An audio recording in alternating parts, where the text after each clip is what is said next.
નમસ્કાર દર્શક મિત્રો, કૃષિ દર્શન કાર્યક્રમમાં આપનું હાર્દિક સ્વાગત। મિત્રો, દેશ આઝાદ થયો અને ત્યારબાદ કેન્દ્ર તેમજ રાજ્ય સરકાર દ્વારા તમામ ક્ષેત્રોમાં વિકાસ માટે તેમજ જન સુખાકારી કઈ રીતે વધે તે માટે કોઈને કોઈ યોજનાઓને અમલમાં લાવવામાં આવી। દેશમાં તમામ ક્ષેત્રમાં મહિલાઓની વિશિષ્ટ ભૂમિકા પણ આપણને જોવા મળે છે। સરકારની જ્યારે વિવિધ યોજનાઓના અસરકારક અમલીકરણની વાત આવે તો તેમાં મહિલાઓનું પ્રદાન ખૂબ જ મોટું રહ્યું છે। તેવી જ રીતે દેશમાં કૃષિ અને સિંચાઈ આ ક્ષેત્રની જ્યારે વાત કરીએ ત્યારે એવી ઘણી બધી યોજનાઓ અમલમાં આવી કે જેમાં માતા બહેનોની ભાગીદારી ઉપર પણ વિશેષ ધ્યાન રાખવામાં આવ્યું। દેશના એવા પણ જિલ્લાઓ છે કે જ્યાં ભૂગર્ભ જળ ખૂબ જ ઝડપથી ઊંડા ઉતરી રહ્યા છે અને તે વિસ્તારોમાં જળ સંરક્ષણ હેતુ વિશ્વ બેંક તેમજ કેન્દ્ર સરકાર દ્વારા અમલી યોજનામાં મહિલાઓનું કેવું પ્રદાન છે તેની આજે આપણે વાત કરવી છે।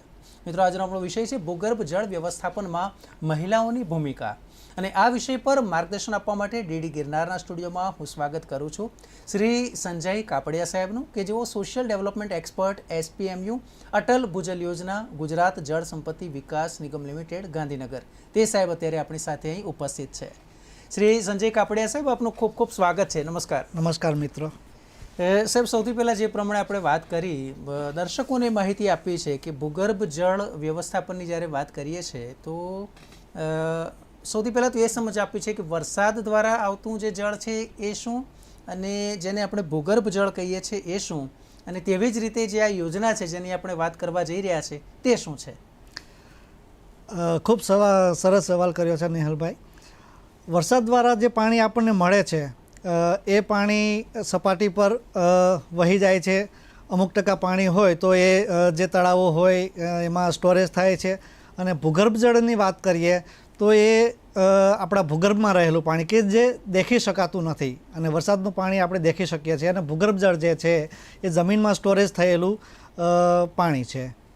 અચ્છા, એક બાબત એ જાણવી છે કે જે જમીનમાં સ્ટોરેજ થયેલું પાણી છે તો શું એટલે એ થોડા સમયમાં હોય કે એ હજારો લાખો વર્ષોની પ્રક્રિયાથી એ જમીનમાં સ્ટોર થયું હોય, એ બાબત જાણવી છે। અને કેમ આપણા દેશના અમુક વિસ્તાર એવા છે કે જ્યાં ખૂબ જ ઝડપથી પાણી વધારે ઊંડા જાય છે? જી બિલકુલ।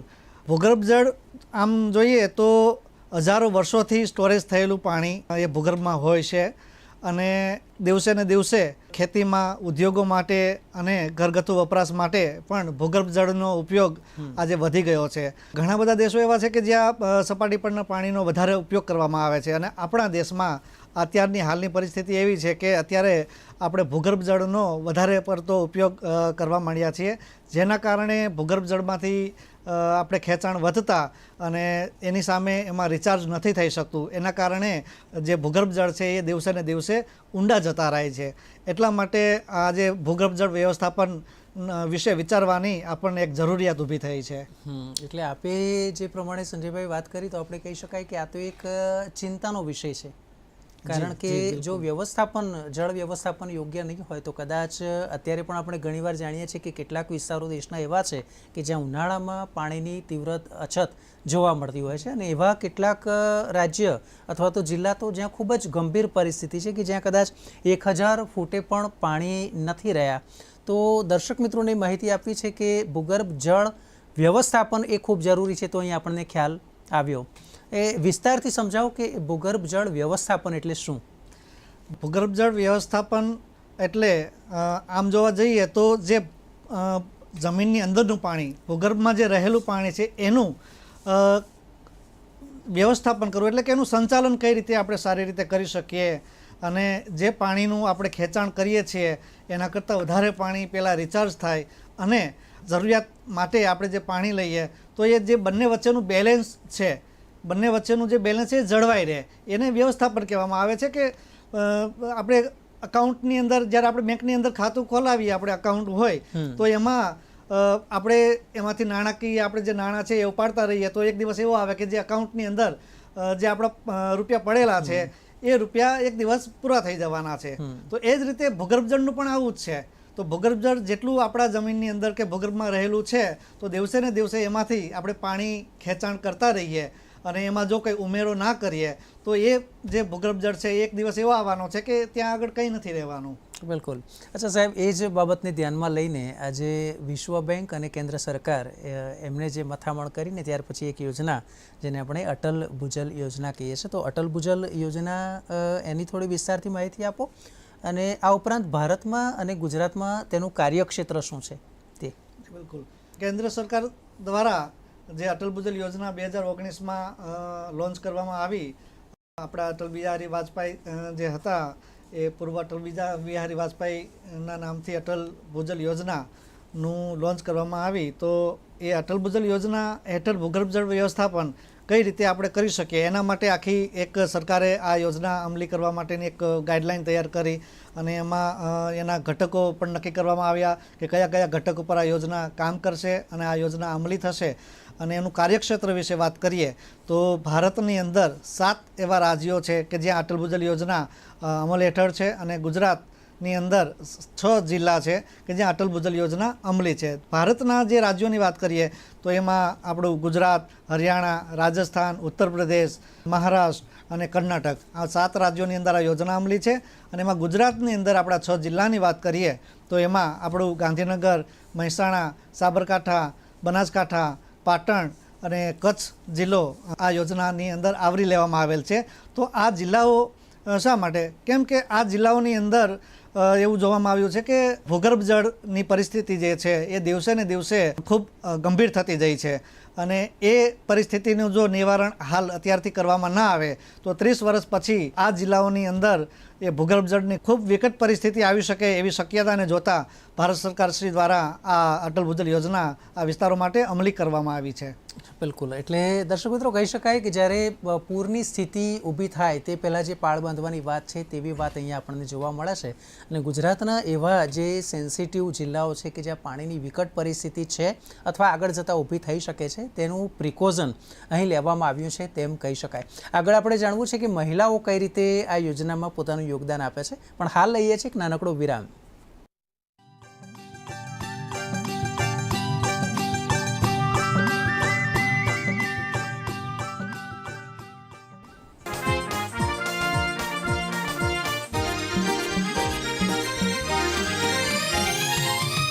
અમે સિપાही बच्चा, हाँ અમે સિપાही बच्चा, हाँ અમે સિપાही बच्चा, हाँ અમે સિપાही बच्चा.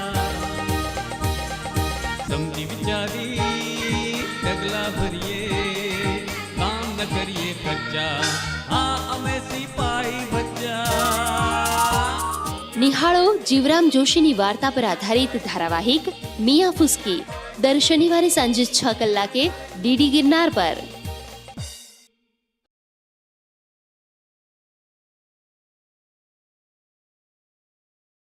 ગમ્મત ગુલાલ, ગમ્મત ગુલાલ, ગમ્મત ગુલાલ. સોશિયલ મીડિયાનો મારા વિડીયો મૂકીને મારી કોમેન્ટ વાંચતો હોય તો મારા લાખો ચાહક હોય તો મારા 200 વિરોધી પણ હોય તો હારીને ખરાબ 2 કોમેન્ટ આવતી એમાં. એટલે હું વાંચતો હોય મારા વિડીયો મૂકીને એમાં આવે વાહ અકા ભા, એટલે હું ખુશ થઈ જાઉં. ખારું કોને લખ્યું છે? વાહ ચારણ, વાહ હાવજ, વાહ ગઢવી. ત્યાં નીચે આવે શું હાલી નીકળો છું. એટલે હું સીધો મોડો પડ્યો, હારો કોને લખ્યું છે? અને એવા સાલા ફેક આઈડી વાળા છે, જડતા નથી પણ મેં 2 તેને ગોતી લીધા તો એ મારા હગાવાલા નીકળ્યા. બોલો. નિહાળો ગમ્મત ગુલાલ સોમવારથી શુક્રવાર સાંજે 6 કલાકે તથા શનિવાર અને રવિવાર રાત્રે 8 કલાકે, પુનઃ પ્રસારણ સવારે 10:30 ડીડી ગિરનાર પર.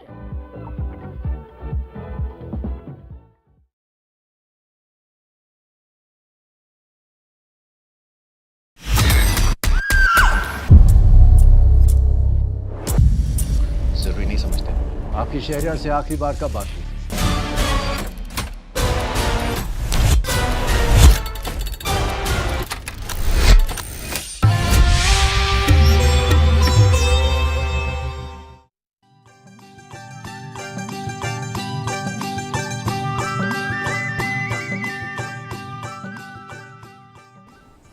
તો વિરામ બાદ આપનું સ્વાગત છે. આપ નિહાળી રહ્યા છો કૃષિ દર્શન કાર્યક્રમ, અને આજનો આપણો વિષય છે તે છે ભૂગર્ભ જળ વ્યવસ્થાપનમાં મહિલાઓની ભૂમિકા.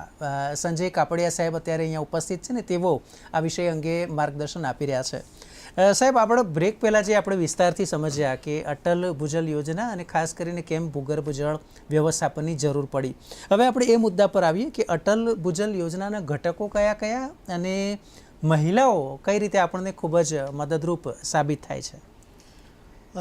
મહિલાઓની વાત કરીએ તો દેશના તમામ એવા ક્ષેત્રો જે છે, માનો કે રાજકારણ હોય કે પછી મીડિયા હોય, કૃષિ હોય કે કોઈ પણ વિસ્તાર જોઈએ તો ત્યાં આગળ મહિલાઓની ભૂમિકા રહેલી છે અને મહિલાઓની સક્રિય ભાગીદારી થકી કોઈ પણ યોજના જે હોય એ અમલી સારી રીતે થઈ શકે છે. અને આપણા દેશની અંદર ઘણી બધી એવી યોજનાઓ અમલમાં આવી કે જેમાં મહિલાઓની ભાગીદારી થકી અને એ યોજનાનું અમલીકરણ સફળતાપૂર્વક થઈ શક્યું છે. એટલા માટે એમ કહેવાય છે કે ભૂગર્ભ જળ વ્યવસ્થાપનની જે આ અટલ ભૂજલ યોજના છે એમાં પણ મહિલાઓની ભાગીદારી અત્યંત એમાં જરૂરી થઈ પડે છે. કેમ કે આફ્ટરઓલ પાણીનો જે મુદ્દો છે, ભૂગર્ભ જળનો જે મુદ્દો છે, એમાં ક્યાંક ને ક્યાંક મહિલાઓ પણ પાણી સાથે સંકળાયેલી છે. સવારથી સાંજ સુધી જોઈએ તો પાણીનો જે પ્રશ્ન છે એ મહિલાઓ સારી રીતે સમજતી હોય છે. એટલા માટે આ ભૂગર્ભ જળ વ્યવસ્થાપનને મહિલાઓ સાથે સાંકળવામાં આવી છે. અચ્છા સાહેબ, એક બાબત એ જણાવી છે કે જ્યારે આ વિષય પર ચર્ચા કરીએ છીએ તો ઘણીવાર આપણે એ પણ જોયું છે કે જે તે ગામ હોય એમાં પાણી સમિતિ ની રચના કરવામાં આવે છે, તો એમાં પણ આપણે કેટલીક રિઝર્વેશન રાખીએ છીએ કે આટલી મહિલાઓ હોવી ફરજિયાત છે. આ ઉપરાંત જે કોમ્યુનિટી રિસોર્સ પર્સનની વાત કરવામાં આવે તો એમાં પણ ક્યાંક આપણે મહિલાઓ છે તેના દ્વારા બીજી મહિલાઓને સરળતાથી સમજ પડે એવો એક પ્રયાસ છે, એની માહિતી આપશો. જી બિલકુલ. અટલ ભૂજલ યોજના હેઠળ જેમ આપે વાત કરી તો નીચલા સ્તરે એટલે કે ગ્રામ્ય કક્ષાએ, ગ્રામ પંચાયત કક્ષાએ પાણી સમિતિ બનાવવામાં આવે છે. એ પાણી સમિતિની અંદર આપણે એક પ્રાવધાન નક્કી કર્યું છે કે મહિલાઓની પણ ભાગીદારી આપણને આ અટલ ભૂજલ યોજનામાં મળી રહે તેના માટે એ પાણી સમિતિમાં પણ આપણે મહિલાઓને સભ્ય તરીકે સ્થાન આપીએ છીએ. ઘણા બધા એવા ગામો છે કે જ્યાં પાણી સમિતિના અધ્યક્ષ તરીકે મહિલા કાર્યભાર સંભાળે છે અને 30%થી લઈને 35% સુધીની આપણને આ પાણી સમિતિમાં મહિલાઓની ભાગીદારી પણ મળી રહી છે. અને જેમ આપણે વાત કરી CRP એટલે કે કમ્યુનિટી રિસોર્સ પર્સન, કે જે ગ્રામ પંચાયત કક્ષાએ એક વોલન્ટિયર તરીકે અટલ ભૂજલ યોજના હેઠળ આપણને સેવા આપી રહ્યા છે. તો એ કમ્યુનિટી રિસોર્સ પર્સન એટલે કે CRP તરીકે ઘણા બધા ગ્રામ પંચાયતમાં મહિલા પોતાની ભૂમિકા ભજવે છે અને જે અટલ ભૂજલ યોજના માટે કામગીરી આપણે નીચલા સ્તરે કરવાની હોય છે એમાં મહિલાઓ આગળ આવીને અને CRP તરીકે, સ્વયંસેવક તરીકે એ પોતાની ફરજ બજાવે છે. સંજય સર, એક બાબત આપણે દર્શક મિત્રોને એ સમજાવી છે કે ઘણીવાર આપણે જ આપણા ઘરમાં જ જો આપણે વાત કરીએ ને પાણી માટે, તો મહિલાઓ માટે આપણે ઘણીવાર કહીએ કે બિનજરૂરી પાણી ના વેડફવું, કપડાં છે 2 કે 3 વાર આપણે તારવીએ એટલે સુકાઈ જાય એટલે વધારે પાણીનો ઉપયોગ ના કરવો, કે પછી વાસણ ધોતી વખતે. તો આ બધી જ બાબત છે ક્યાંક જે પાણીના કરકસરપૂર્ણ ઉપયોગની વાત છે અને ક્યાંક ને ક્યાંક જે ડિમાન્ડ અને સપ્લાય છે પાણીનું એને બેલેન્સની વાત આવે છે. તો માંગ ઘટાડવા માટે મહિલાઓ પાણીની ઓછા પાણીથી ચલાવી શકે એ માટે કયા કયા વિકલ્પો છે, શું ઓપ્શન આપવામાં આવે છે, કઈ રીતે તાલીમ આપવામાં આવે છે? જી બિલકુલ. જેમ આપણે વાત કરી કે મહિલાઓ ઘરગથ્થુ પાણીનો વપરાશમાં ડાયરેક્ટલી જોડાયેલી હોય છે, તો એમાં ઘણી વખત એવું જોવા મળે છે આપણને કે જેમને ખ્યાલ નથી, જેમને અંદાજો નથી કે ભૂગર્ભ જળ શું છે અથવા તો પાણીની કિંમત શું છે, તો ત્યાં આગળ પાણીનો વેડફાટ પણ આપણને જોવા મળતો હોય છે. પણ ઘણા સમયની આપણે વાત કરીએ કે અત્યારે પરિવર્તન ખૂબ આવ્યું છે આ બાબતે. અટલ ભૂજલ યોજના હેઠળ ગ્રામ્ય કક્ષાએ આપણે તાલીમો પણ આપીએ છીએ અને લોકોને આ બાબતથી અવગત કરીએ છીએ કે પાણી કેટલું જરૂરી છે અને આવનાર સમયમાં પાણીની કિંમત આપણે ચૂકવવી ના પડે એના માટે અત્યારથી જાગૃત થઈએ અને અત્યારથી પાણીનો કરકસરપૂર્વક ઉપયોગ કરતા થઈએ તો આપણને એ વિકટ પરિસ્થિતિનો સામનો કરવાની જરૂર નહીં પડે. જેમ આપણે વાત કરી કે તાલીમ, તો તાલીમની વાત કરીએ તો તાલીમની અંદર પણ આવા ગંભીર મુદ્દાઓને આપણે તાલીમમાં આવરી લઈએ છીએ કે જેથી કરીને લોકો સારી રીતે સમજી શકે અને પાણીનો કરકસરપૂર્વક ઉપયોગ કરવા માટે પોતે પ્રેરાય. અને એ પ્રેરાય એટલે લોકો બીજા લોકોને પણ પોતે એક ઉદાહરણ પૂરું પાડી શકે એવા નવી નવી તકનીકો પણ અપનાવે. ખાલી ને ખાલી ઘરગથ્થુ વપરાશમાં પાણીનો કરકસરપૂર્વક ઉપયોગ કરવો એનાથી સીમિત આપણે નથી રહી શકીએ એમ. કેમ કે ખેતીમાં આજે જોવા જઈએ તો 75-80% જેટલું ભૂગર્ભ જળનો વપરાશ માત્ર ને માત્ર ખેતી માટે થાય છે. તો સૌથી વધારે પાણીનો જો બચાવ આપણે કરી શકીએ તો ખેતી ક્ષેત્રમાંથી કરી શકીએ એમ છે. તો એના માટે નવી નવી તકનીકો આપણે અપનાવીએ, સૂક્ષ્મ સિંચાઈ પદ્ધતિ છે એ અપનાવીએ. ડિમાન્ડ સાઇડ અને સપ્લાય સાઇડના જે કામોની આપણે વાત કરી તો ડિમાન્ડ સાઇડ જ્યાં જ્યાં રહેલી છે, માનો ખેતી હોય અને ઘરગથ્થુ વપરાશ હોય, ઉદ્યોગોમાં હોય કે જ્યાં આગળ પાણીની જરૂરિયાત પડે છે, એની ડિમાન્ડ છે, એવા ક્ષેત્રોની અંદર આપણે કરકસરપૂર્વક એનો ઉપયોગ કરીએ તો આવનારા સમયમાં આપણે આવી વિકટ પરિસ્થિતિનો સામનો ના કરવો પડે. એના માટે આપણે ગ્રામ્ય કક્ષાએ તાલીમોના પણ આયોજન કરીએ છીએ અને મહિલાઓની ભાગીદારી પણ એમાં આપણને મળી રહે એવા પણ પ્રયાસો કરવામાં આવે છે. બિલકુલ. એટલે દર્શક મિત્રો, અહીંયા જે સાહેબે માર્ગદર્શન આપ્યું, એક બાબત એ પણ સ્પષ્ટ છે કે જેમ કે સ્પ્રિંકલરનો આપણે ઉપયોગ કરીએ કે પછી ટપક સિંચાઈ પદ્ધતિનો જો ઉપયોગ કરવામાં આવે તો એ રીતે પણ આપણને પાણીની બચત સારામાં સારી માત્રામાં થઈ શકાય છે અને મહિલાઓની પણ તેમાં ખૂબ જ મોટી ભાગીદારી રહેલી છે. આગળ પણ આ વિષય પર આપણી ચર્ચા યથાવત રહેશે. ક્યાંય ના જતા, એક નાનકડા વિરામ બાદ પાછા મળીએ.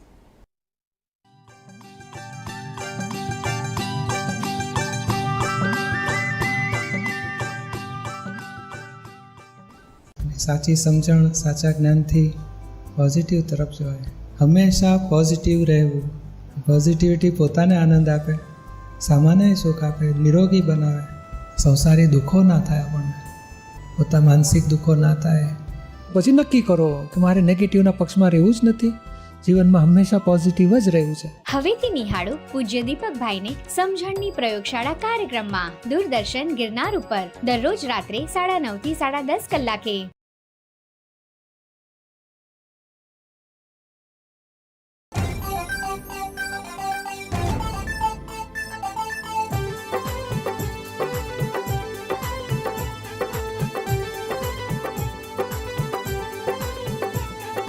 धमाल गम्मत मजाक मस्ती, अरे धमाल गम्मत मजाक मस्ती ना कशाનું ટેન્શન, હસવા ઉપર આ જગ્યાએ નથી લાગતું રેશન. પ્રસારણ શનિવાર અને રવિવાર સાંજે 5:30 વાગે માત્ર ડીડી ગિરનાર પર.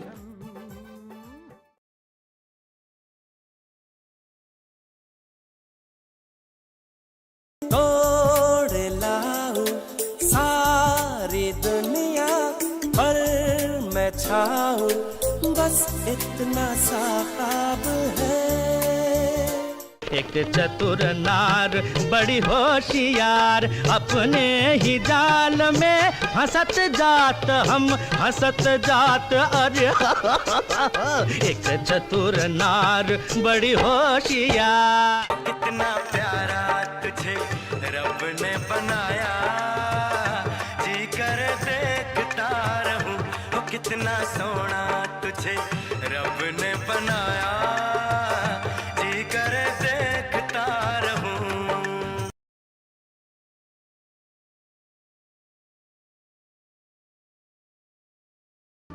फौजी की एक ही सोच, एक ही धर्म, एक ही कर्म. आपका देश, हमारा देश, अपना देश, ये भारत देश. फौजी है, फौजी है.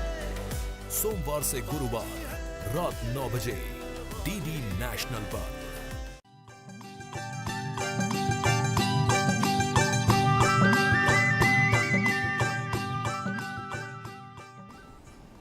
વિરામ બાદ આપનું સ્વાગત છે. મિત્રો, આપણે આજે વાત કરી રહ્યા છીએ કે અટલ ભૂજલ યોજના, જેમાં ખાસ કરીને ભૂગર્ભ જળ વ્યવસ્થાપનની વાત કરવામાં આવે છે, તેમાં મહિલાઓની ભૂમિકા કેવી છે અને આ જ વિષય પર સંજય કાપડિયા સાહેબ અત્યારે સ્ટુડિયોમાં આપણી સાથે છે. તેઓ આપણને માર્ગદર્શન આપે છે. સાહેબ, એક બાબત એ જાણવી છે કે આપણે એ તો કહ્યું કે માંગ કઈ રીતે આપણે ઘટાડી શકાય. હવે બીજી એક બાબત એ જાણવી છે કે પાણીની જો વાત કરવામાં આવે તો સામાન્ય રીતે તો આપણને વરસાદી પાણી મળે અને એ તો માત્ર ચોમાસામાં મળે, તો બાકીના 2 મહિના આપણને કુદરતી સ્ત્રોત જે વરસાદનું પાણી છે તે નથી મળતું. તો પુરવઠો વધારવા માટે શું કરવું, અથવા તો જે વરસાદનું પાણી આવ્યું છે તે જમીનમાં ઉતારવા માટે શું કરવું જોઈએ? ભૂગર્ભ જળ વ્યવસ્થાપનની જે આ અટલ ભૂજલ યોજના છે એમાં આ ડિમાન્ડ સાઇડ અને સપ્લાય સાઇડ જે પુરવઠો વધારવાની આપણે વાત કરી, તો આ ઘટકોને પણ એમાં સમાવેશ કરવામાં આવ્યો છે કે ડિમાન્ડ સાઇડની અંદર પાણીનો કરકસરપૂર્વક ઉપયોગ થાય, આવી નવી નવી તકનીકો અપનાવીએ, અને સપ્લાય સાઇડની અંદર કે જેવા પાણીના પુરવઠો વધારવા માટેના કામો થાય.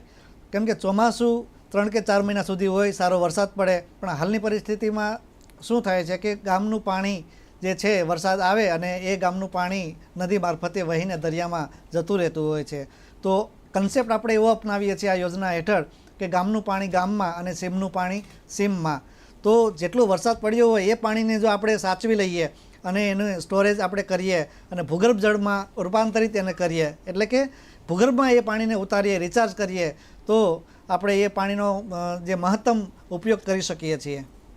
અચ્છા, એક બાબત એ પણ છે કે જ્યારે ભૂગર્ભ જળ વ્યવસ્થાપનની વાત આવે છે તો મહિલાઓની ભાગીદારી વધે એ માટે આપણે કોઈ અવેરનેસ કેમ્પ અથવા તો એવા તાલીમ કાર્યક્રમ અથવા તો આખા દિવસમાં 4-5 કલાકની તાલીમ આવી કોઈ વ્યવસ્થા આપણે કરીએ છીએ અને ગામે ગામ આપણે જઈએ છીએ કે તાલુકા કક્ષાની તાલીમ હોય છે?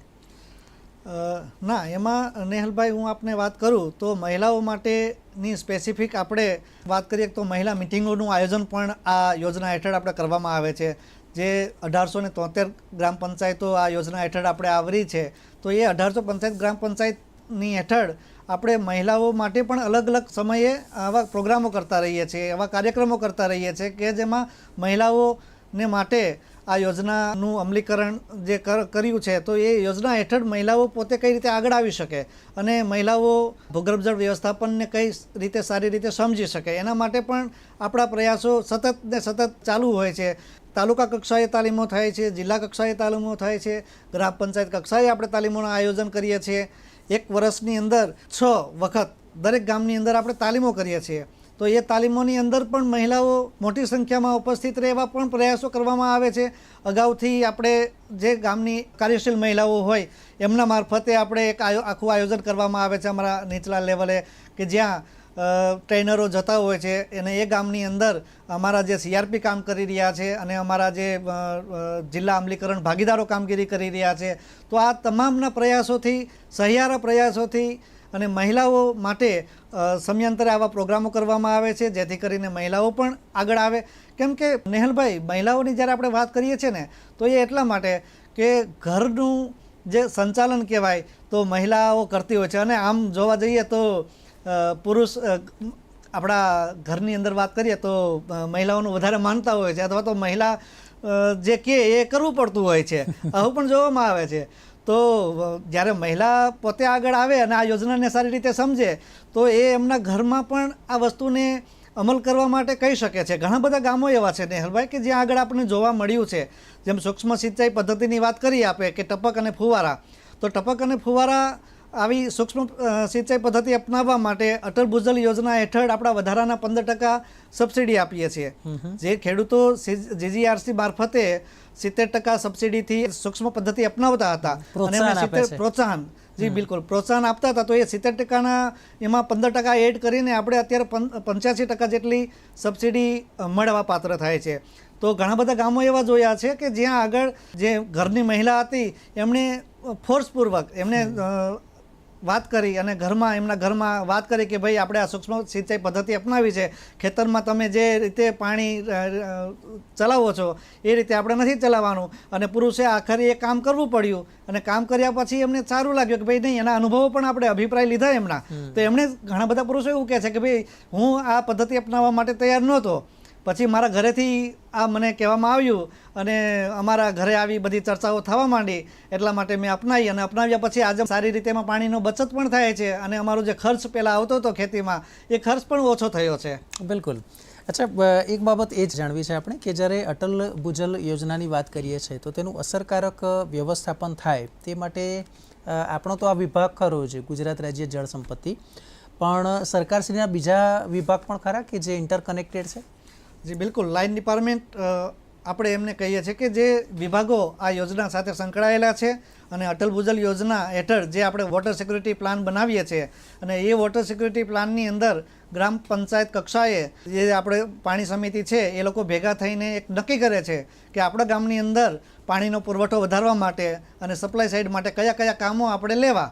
તો એમાં વોટર સિક્યુરિટી પ્લાનની અંદર એ બધા કામો સમાવવામાં આવે છે અને એ જે કામો હોય એ કામોનું કન્વર્જન્સ થકી આપણે એનું અમલીકરણ કરીએ છીએ. તો એ કન્વર્જન્સ થકી જે અમલીકરણ કરવામાં જુદા જુદા વિભાગો આપણી સાથે કાર્યરત છે, જેમ કે મનરેગા હોય, સુજલામ સુફલામ હોય, વોટર શેડ હોય, તો આવા જુદા જુદા વિભાગો જે કામગીરી કરે છે એ વિભાગોની સાથે રહીને ડિમાન્ડ સાઇડના સપ્લાય સાઇડના કામો થાય છે. બિલકુલ. સાહેબ, એક બાબત એ પણ જોવામાં આવી છે કે છેલ્લા કેટલાક વર્ષોથી જે પ્રમાણે ગુજરાત અને દેશભરમાં જે પ્રયાસ કરવામાં આવ્યા છે કે રાસાયણિક ખેતી છોડીને ખેડૂત મિત્રો છે તે પ્રાકૃતિક ખેતી તરફ વળે કે જેને કારણે જે કેમિકલ્સથી થતા જે નુકસાન હોય તે અટકાવી શકાય. તો શું જળ વ્યવસ્થાપનની વાત કરીએ તો ભૂગર્ભ જળ વ્યવસ્થાપન અને પ્રાકૃતિક ખેતી એને કોઈ સંબંધ ખરો? બિલકુલ સંબંધ છે, કેમ કે પ્રાકૃતિક ખેતીની જ્યારે આપણે વાત કરીએ છીએ તો એમાં ગાય આધારિત ખેતી પણ એક મુદ્દો છે. તો ગાય આધારિત ખેતી અથવા તો પ્રાકૃતિક ખેતી તરફ જે ખેડૂતો વળે છે એ ખેડૂતોને એક તો એના જે ઉત્પાદનો છે એના સારા લાભ મળે છે અને લોકોને ચોખ્ખું ખાવાનું મળે છે. તો પ્રાકૃતિક ખેતી જ્યારે આપણે કરીએ છીએ તો ખેતીની અંદર જે જીવાણુ છે, જે આપણે અળસિયા કહીએ છીએ, એ અળસિયાઓ જે જમીનની અંદર એના છિદ્રો કરતા હોય છે અને જ્યારે વરસાદ આવે તો એ ભૂગર્ભ જળની સપાટીમાં વધારો થાય છે. એ પ્રાકૃતિક ખેતી થકી આપણે ભૂગર્ભ જળની અંદર વધારો પણ કરી શકીએ છીએ. આ રીતે આ બંને વાત એક સાથે જોડાયેલી છે. બિલકુલ, એકબીજા સાથે સંલગ્ન છે એવું ચોક્કસથી કહી શકાય ને. બંનેના ફાયદા છે, કારણ કે એક છે જે જળ બચાવે છે અને બીજું છે તે રાસાયણિક એમાંથી મુક્તિ આપે છે ને સારો આપણા માટે અનાજ તૈયાર કરે છે. અચ્છા, એક સંદેશની વાત કરવામાં આવે, ગુજરાતમાં જે આપણા માતા બહેનો જળ વ્યવસ્થાપનમાં કઈ રીતે એ ભાગીદારી આપી શકે, શું સંદેશ આપશો દર્શકોને? બિલકુલ, માતાઓ બહેનોને આપણે સંદેશો એક જ વાતનું એમણે કહીશ કે ભૂગર્ભ જળ વ્યવસ્થાપન એ આજનો અત્યંત જરૂરી વિષય બની રહ્યો છે. કેમ કે અત્યારે આપણે જાગૃત નહીં થઈએ તો 30 વર્ષ પછી વિકટ પરિસ્થિતિ આવે. વિકટ પરિસ્થિતિની હાલની પેઢીને કદાચ ખબર નહીં હોય કે જૂની પેઢી હતી એમને ખબર હશે કે જ્યારે પાણી આપણા ભૂગર્ભની અંદર નહીં રહે તો સ્થળાંતર કરવું પડશે. જેમ આપણે જૂના સમયની અંદર કચ્છની વાત કરીએ તો ત્યાં રેગિસ્તાન જેવું જેમ કહેવાય કે રણ વિસ્તાર હતો, તો ત્યાંથી ગામડાઓ જે હતા એ ધીમે ધીમે સ્થળાંતર કરીને શહેરોમાં વસ્યા. તો આવી વિકટ પરિસ્થિતિ ના આવે એના માટે આપણે અત્યારથી સજાગ થઈએ. તો અત્યારથી સજાગ થવા માટે ખાલી ને ખાલી પુરુષોથી કાંઈ આપણે નથી કરી શકવાના. મહિલાઓ આગળ આવે, મહિલાઓ આ વિષયને સારી રીતે સમજે, કેમ કે પાણી સાથેનો જે સંબંધ છે એ મહિલાઓને સારી રીતે ખબર છે કે પાણી સવારથી લઈને સાંજ સુધીમાં આપણે કરકસરપૂર્વક એનો ઉપયોગ કરતા હોઈએ છીએ અને પાણી માટે કેટલી મુશ્કેલી વેઠવી પડતી હોય છે એ પુરુષ કરતાં મહિલા બહુ સારી રીતે, ખૂબ સારી રીતે સમજતી હોય છે. એટલા માટે આપણે માતાઓ અને બહેનોને એક આ વિષયની સાથે આપણે એને સાંકળ્યા છે અને ભાગીદારીની વાત કરીએ છીએ. કેમ કે મહિલાઓ કોઈપણ ક્ષેત્રની અંદર જ્યારે આગળ આવે છે તો ત્યારે એ ક્ષેત્ર કહેવાય કે એ યોજના કહેવાય કે વિષય કહેવાય એનું સારી રીતે સફળતાપૂર્વક એનું આપણે અમલીકરણ કરી શકતા હોઈએ છીએ. મહિલાઓ જે યોજનાની અંદર અથવા તો જે વિકટ પરિસ્થિતિની વાત કરીએ કે વિકટ પરિસ્થિતિ કોઈપણ સમયે દેશની અંદર જ્યારે જ્યારે આવી છે ત્યારે મહિલાઓ આગળ આવી છે ને ત્યારે આપણે વિકટ પરિસ્થિતિમાંથી બહાર આવી ગયા છીએ. બિલકુલ. સંજયભાઈ, આપે જે આ માર્ગદર્શન આપ્યું, ખાસ કરીને અટલ ભૂજલ યોજના, ભૂગર્ભ જળ વ્યવસ્થાપન અને તેમાં મહિલાઓ શું શું યોગદાન આપી શકે છે, કઈ રીતે યોગદાન આપે છે, તેની પણ આપણે ખૂબ જ સુંદર વાત કરી. મને આશા છે કે દર્શકોને આ વિષય ખૂબ જ રસ પડ્યો હશે તેઓને. તો આપ આ ચર્ચામાં જોડાયા તે માટે આપનો ખૂબ ખૂબ આભાર. ખૂબ ખૂબ આભાર. તો દર્શક મિત્રો, મને આશા છે કે આજનો કૃષિ દર્શન કાર્યક્રમ આપના માટે પણ કંઈક જળ વ્યવસ્થાપનની કંઈક વિશેષ માહિતી લઈને આવ્યો છે. આવતા અંકમાં ફરી મળીશું એક નવા વિષય સાથે. ત્યાં સુધી મને રજા આપશો. નમસ્કાર.